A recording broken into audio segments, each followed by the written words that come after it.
শুনে এবার জি সোজা প্রিন্সিপালের রুমে চলে যায় আর বলে সে মেকআপ এক্সাম দিয়ে ক্লাস এতে খুব দ্রুত চলে যেতে চায়। তখন প্রিন্সিপাল বলে ভালো স্টুডেন্টের ভিত্তিতে দুজনকে এই সুযোগ দেওয়া হয়, আর সেটা হলো জিন আর জায়া প্রথমে এই সুযোগ পাবে, তুমি তারপর পাবে। যেটা শুনে পরের দিন জি আবারও প্রিন্সিপালের সাথে দেখা করে আর আবারও রিকোয়েস্ট করে। এর সাথে সে আরো বলে আমি জানি আপনার কাছে এক্সট্রা ফর্ম আছে যেটা আপনি লুকিয়ে রেখেছেন, সেটা থেকে একটা ফর্ম আমাকে দিয়ে দিন। এতে প্রিন্সিপাল তখন খুব রেগে যায় আর তার ক্লাস টিচারকে এই ব্যাপারে জানিয়ে দেয়। যেটা শুনে এরপর টিচার ক্লাসে গিয়ে সেদিন সবাইকে কড়া করে পড়াশোনায় মনোযোগী হতে বলে। ঠিক সেই দিনই জিং জায়াকে এবার স্পোর্টসে অ্যাটেন্ড করার জন্য বলে, যার উত্তরে তখন জায়া বলে আমি স্পোর্টসে অংশ নিলেই কি আর না নিলেই বা কি, তুমি কি আমায় পাত্তা দেবে? আচ্ছা তুমি তো জিকে পছন্দ করো তাই না?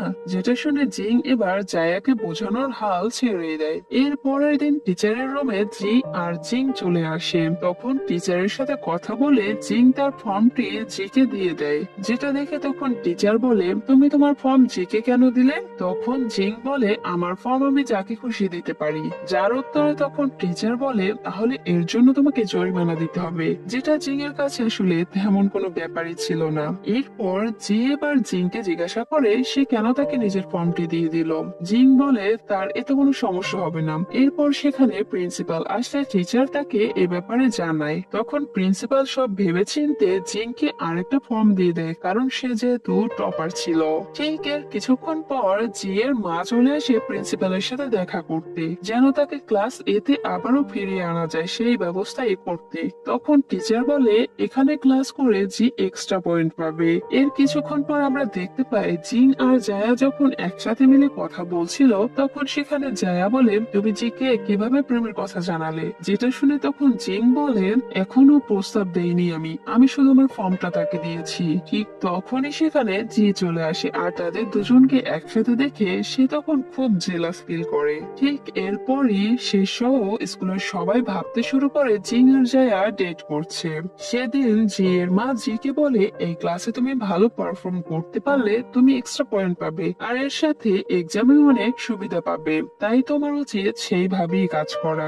এর সাথে তখন জি এর মা তাকে পরামর্শ দেয় সব স্টুডেন্টকে স্ন্যাক্স দেওয়ার জন্য, এতে তারা অনেক খুশি হবে। যেটা শুনে পরের দিনই জি অনেক স্ন্যাক্স কিনে ক্লাসে চলে যায় আর সবাই তার কাছে চলে আসে, কথা বলে আর পছন্দ মতো স্ন্যাক্স নিয়ে নেয়। ঠিক কিছু সময় পরে ক্লাসের আরেকটা মেয়ে যার নাম ছিল জ্যান সেখানে সে চলে আসে আর বলে তোমরা যদি কেউ অসুস্থ না হতে চাও তাহলে জি এর খাবার থেকে দূরে থাকো। যেটা শুনে তখন সবাই স্ন্যাক্স রেখে যে যার টেবিলে চলে যায়, যেটা দেখে জি এর মনটা অনেক খারাপ হয়ে যায়। এরপর টিফিন ব্রেকে জায়া আর জি যখন একসাথে গল্প করছিল তখন জায়া বলে জ্যানের সাথে তোমার কি কোনো ঝামেলা হয়েছিল? সে তোমার পক্ষেও থাকে না আবার অন্যদেরকেও তোমার পক্ষ হতে দেয় না। তখন জি বলে হয়তো তার আমার ব্যাপারে ভুল ধারণা রয়েছে। যেটা শুনে এরপর জায়া বলে স্পোর্টস এর জন্য তার নাম নিতে। যেটা শুনে জি তো অনেক খুশি হয়ে যায়, কারণ কেউ তো অন্তত রাজি হয়েছে।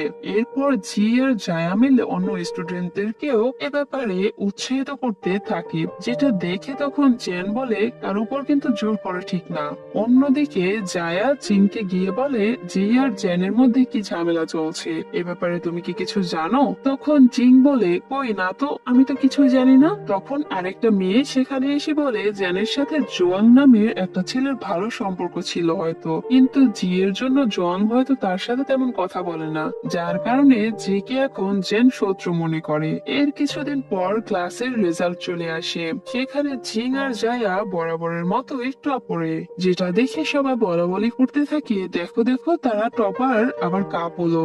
যেটা শুনে জি এর মনটা খুব খারাপ হয়ে যায়। ওদিকে একজন বলে জিং তো তার ফোন জিকে দিয়ে দিয়েছে, আমার মনে হয় জিং হয়তো জিকে পছন্দ করে। ঠিক অন্যদিকে জিংকে প্রিন্সিপাল তার অফিসে ডেকে ম্যাথ টেস্ট কম্পিটিশনের তারিখ বলে, কিন্তু জিং সেটা মানা করে দেয় আর বলে সে টেস্ট দেবে না। কিন্তু প্রিন্সিপাল বলে তুমি আগেরবার মেডেল এনেছো তাই এবারও তোমাকে যেতে হবে। যেটা শুনে জিং এবার মুড খারাপ করে ক্লাসে বসেছিল। তখন জি তার কাছে কি যেন শুনতে চলে আসলে তার মুড খারাপ দেখে জিজ্ঞাসা করে যে তার কি হয়েছে। জিং তাকে সব কথা তখন খুলে বলে। সব শুনে জি বলে আমার কম্পিটিশনে তো যাওয়া উচিত। যেটা শুনে এবার জিং জি এর উপর রাগ করে ক্লাস থেকে তখন বেরিয়ে যায়। এরপর যখন জি বাগানে বসেছিল তখন জিং তার কাছে গিয়ে তার খারাপ ব্যবহারের জন্য ক্ষমা চায় আর বলে এখন ক্লাসে মিটিং হচ্ছে, সেটা খুবই বোরিং, তাই আমি এখানে চলে এসেছি।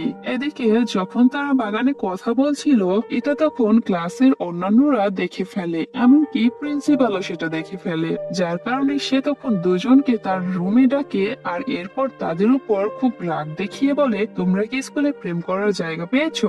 যেটা শুনে জি স্যারকে তখন বোঝায় তার এরকম কিছুই না, আপনি ভুল বুঝছেন। প্রিন্সিপাল তো কিছু না শুনেই তাদের শাস্তি দিয়ে দেয়। এর পরের সিনে জায়া আর জিং যখন একসাথে বসে গল্প করছিল তখন জায়া বলে তুমি কি আজকে তোমার মনের কথা জিকে বলতে পেরেছো?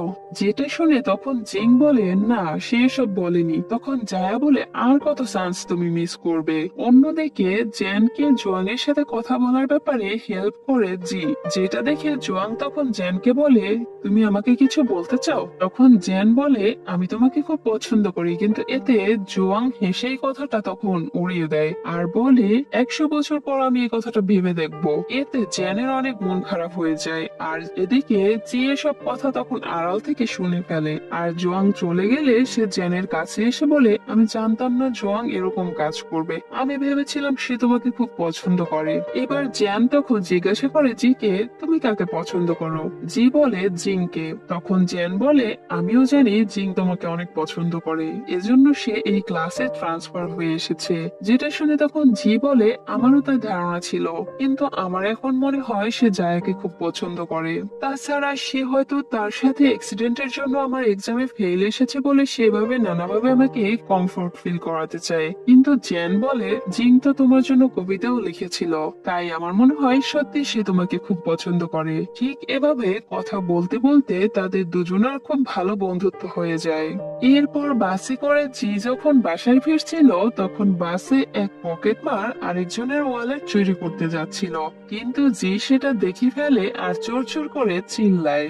এতে তো চোরের আর চুরি করা হয়ই না, বরং সবাই তখন সতর্ক হয়ে যায়। এর কিছুক্ষণ পর যখন জি বাস থেকে নেমে যায় তখন সেই পকেট মার জি কে ফলো করতে থাকে। এদিকে জি যখন টের পায় কেউ তাকে ফলো করছে সে ভয় পেয়ে আরো দ্রুত হাঁটতে থাকে। ঠিক এক পর্যায়ে কেউ তার কাঁধে হাত রাখে, যেটা দেখে সে ভয়ে ভয়ে পিছনে ফিরে তাকায় আর সে দেখতে পায় সেটা জিং ছিল। তারপর তারা দুজনে দৌড়ে সেখান থেকে পালিয়ে যায়। এদিকে জি এর ম্যাথ রেজাল্ট খুব খারাপ আসে, তাই জিং তাকে ম্যাথে হেল্প করবে বলে কথা দেয়। তাই প্রতিদিন রাত জেগে জিং জি এর জন্য ম্যাথ নোটস তৈরি করে তাকে এনে দেয় আর সেই সাথে নিজের কম্পিটিশনের প্রিপারেশনও সে নেয়, যার জন্য তার ভালো ঘুমই হয় না আর এই জন্য সে ক্লাসে এসে ঘুমিয়ে পড়তো। তো এভাবে একদিন জিং এর ম্যাথ কম্পিটিশনের দিন চলে আসে। সে যখন বাসে করে কম্পিটিশন দিতে যাচ্ছিল তখন সে দেখতে পায় জায়া ক্লাসের বাইরে দাঁড়িয়ে আছে, যেটা দেখে তখন জিং তাকে কল দিয়ে জিজ্ঞাসা করে কি সমস্যা, তুমি বাইরে কেন? যেটা শুনে তখন জায়া বলে তাকে ক্লাস থেকে বের করে দিয়েছে। যেটা শুনে এরপর জিং তাকে তার সাথে যেতে বলে। জায়াও এতে তখন রাজি হয়ে যায় আর তাকে চেয়ার আপ করতে জিং এর সাথে চলে যায়। কম্পিটিশন শেষে এরপর তারা ফিরে এলে সবাই ভাবে এদের মধ্যে নিশ্চয়ই কিছু আছে, যেটা দেখে এরপর জায়া ক্লাসে আসলে সবকিছু শুনে সবাই একটু শান্ত হয়। এর কিছুদিনের মধ্যে জিং কম্পিটিশনটি জিতে যায়, কিন্তু এদিকে ক্লাসে স্টুডেন্টদের তখন সিট চেঞ্জ করে বসানো হয় যাতে সবার একটু সমস্যা হয়। জি যেহেতু এই ক্লাসের ক্লাস মনিটর ছিল তাই সে টিচারের কাছে চলে যায়, যেটা দেখে টিচার তাকে বলে তোমার এত সমস্যা কিসের? যেটা শুনে জি ক্লাসে ফিরে এসে ক্লাসের সবার সাথে এই ব্যাপারে আলাপ করে। তখন জোয়াং তার সাথে টিচারের রুমে যেতে রাজি হয় আর তারা গিয়ে বলে টেস্ট চলে এসেছে, এভাবে সিট চেঞ্জ করে দিলে সবার পড়াশোনায় খুব সমস্যা হবে। তখন টিচার তাদের কথা না শুনে উল্টো তাদের বলে তোমরা যদি এক্সামে ভালো মার্কস আনতে পারো তবেই আবার যে যার সিট ফিরে পেয়ে যাবে।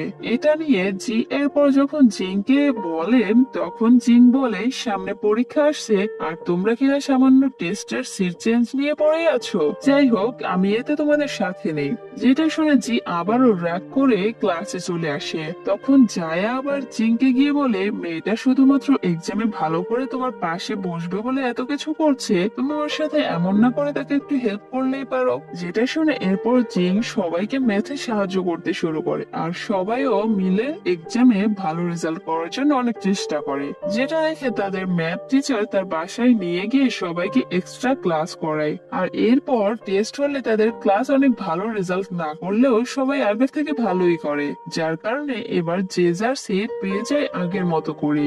পরের সিনে জি এর জন্মদিনে জি আর জিং একসাথে ঘুরতে বের হয়। ঘোরা শেষ করে এরপর যখন তারা বাসে করে দাঁড়িয়ে যাচ্ছিল তখন হঠাৎ বাস ব্রেক করে, যার কারণে জি তখন পড়ে যাচ্ছিল। তখন জিং তাকে সামলে নেয় আর মুচকি হাসে, কিন্তু তখনই সে দেখতে পায় জিং এর ব্যাগে তার ব্রেসলেটটা। এটা দেখে জি তো অনেক রেগে যায় আর বলে, এটা তোমার কাছে ছিল আর তুমি এখনো আমাকে দাওনি, কিভাবে করতে পারলে এটা? যেটা শুনে জিং তাকে অনেক বোঝানোর চেষ্টা করে কিন্তু কোনো সুযোগই সে পায় না। আর এদিকে জি বাস থামিয়ে নেমে সেখান থেকে চলে যায় আর জিং দাঁড়িয়ে দাঁড়িয়ে শুধু দেখতেই থাকে। আর এখানে আমাদের একটি ফ্ল্যাশব্যাক দেখানো বলে আমরা দেখতে পাই জিং অনেক আগে থেকে জিকে খুব পছন্দ করে।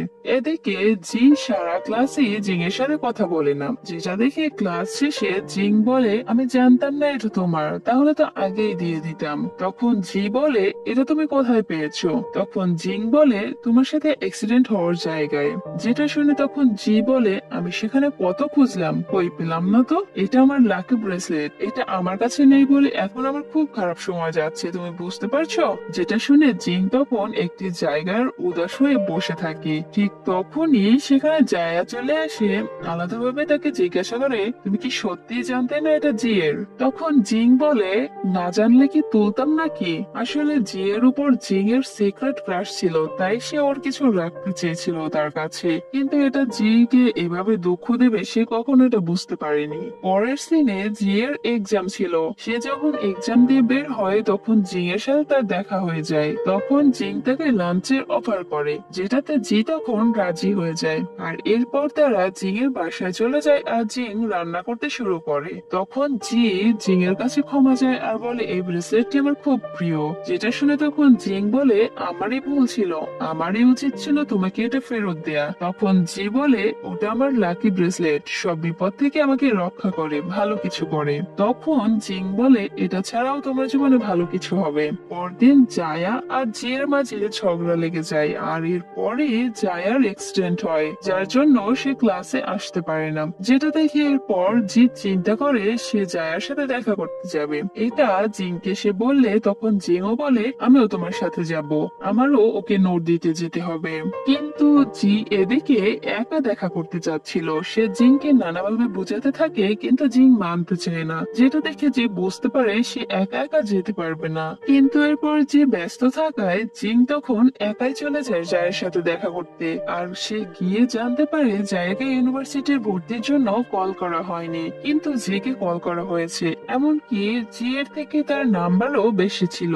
যেটা শুনে তখন জিং এবার ভাবে এজন্য হয়তো জি জিংকে সাথে নিয়ে আসতে চায়নি। পরের দিন ক্লাসে টিচার সবাইকে জিজ্ঞাসা করে জি মনিটরিং কেমন করে। যেটা শুনে সবাই জি এর জন্য হাত তুললেও জিং তখন হাত তোলে না। যেটা দেখে জি এর এতে মন খারাপ করে এবং জিংকে কথা শোনায়। তখন জিং বলে, তুমি এত ভালো মনিটরিং করো, তাহলে জানার কথা যে জায়ার নাম্বার তোমার থেকে বেশি, তাও সে কেন চান্স পায়নি? এসব শুনে জি পুরো অবাক হয়ে যায়, কারণ সে এটা একদমই জানতো না। তখন জিং বলে, জায়া যখন এইখানে ট্রান্সফার হয়ে আসে তখন সে স্টুডেন্ট কাউন্সিলে অ্যাপ্লাই করেনি, আর সেই জন্য জায়ার তো ভালো নাম্বার পাওয়া সত্ত্বেও তাকে চান্স না দিয়ে তোমাকে চান্স দিয়েছে।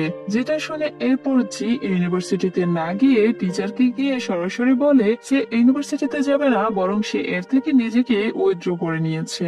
এরপর জিং তাকে নানাভাবে সান্ত্বনা দেওয়ার চেষ্টা করে, কিন্তু কিভাবে দেবে সেটাই সে বুঝতে পারে না। এদিকে জি যখন বাসে করে বাসার দিকে যাচ্ছিল তখন জিং তার পাশে সাইকেল চালিয়ে চালিয়ে যাচ্ছিল, কিন্তু জির মনটা এতই খারাপ ছিল যে সে জিংকে একবারও দেখেই না, বরং সে তখন তার হাতের ব্রেসলেট খুলে বাইরে ফেলে দেয় আর সেটা আবারও জিং এর সাইকেলে আটকে যায়। পরের সিনে জায়া আবারও স্কুলে ফিরে আসে আর তার জিয়ের সাথে সবকিছু আগের মতোই ঠিক হয়ে যায় এবং দুজন দুজনকে সরি বলে। এর পরের দিন ক্লাস টিচার জিকে লুকিয়ে ইউনিভার্সিটির একটা ফর্ম দিয়ে বলে কাউকে না জানাতে, কিন্তু জি যখন এরপর ক্লাসে চলে আসে তখন সেখানে সবার ফর্ম দেখতে পায় আর এর সাথে সেখানে সে জিং এর ফর্মটিও দেখে ফেলে, যেটা দেখে তখন সে জিংকে বলে তুমি তো বলেছিলে তুমি যাবে না ইউনিভার্সিটিতে, তাহলে ফর্ম কোথা থেকে এলো? তখন জিং শুরু থেকে সবকিছু খুলে বলে যে সে যা যা করেছে সব তার জন্যই করেছে আর এখানে জি তখন বুঝতে পারে জিং আগের থেকেই তার প্রেমে পাগল হয়ে রয়েছে। এরপর একদিন সবাই তাদের ম্যাথ টিচারের স্ত্রীর ফিউনারেলে যাওয়ার জন্য সবাই রেডি হয়, কিন্তু তাদের টিচার সেখানে যেতে নিষেধ করে, এমনকি তাদের ইউনিভার্সিটিতে ভর্তি হবার নাম্বারটাও কেটে দেওয়ার ভয় দেখায়, কিন্তু তারা সেটা পরোয়া করে না বা ভয় পায় না তারা, যার কারণে এরপর সবাই মিলে টিচারের স্ত্রীর ফিউনারেলে চলে যায়, যেটা দেখে তাদের ম্যাথ টিচার খুব খুশি হয় আর তাদের সাহস দেয় প্রস্তুতি নেওয়ার এক্সামের জন্য। সেখান থেকে বের হয়ে জিং জিকে তার ব্রেসলেটটি ফিরিয়ে দেয়, তখন জি বলে সে ব্রেসলেটটি নেবে না, যেটা শুনে তখন জিং বলে আমার পক্ষ থেকে উপহার হিসেবে এটা রাখো। এরপর জি ও জিং একসাথে ইউনিভার্সিটির ভর্তির জন্য পড়াশোনা শুরু করে। কিছুদিন পর এক্সাম হয়, তখন এক্সামের রেজাল্ট আসলে জি আর জিং দুজনেই চান্স পেয়ে যায়, যার কারণে তারা তো খুব হ্যাপি ছিল। আর অন্যদিকে জুয়াং আবারও জেনকে প্রপোজ করে আর এবার জেন তখন রাজি হয়ে যায়, কারণ সে এটারই এতদিন অপেক্ষা করছিল। আর এখানে এই গল্পের হ্যাপি একটা এন্ডিং হয়ে যায়। যাই হোক, কেমন লাগলো ভিডিওটি কমেন্টে অবশ্যই জানাবেন আর ভালো থাকবেন, সুস্থ থাকবেন, টেক কেয়ার, বাই বাই।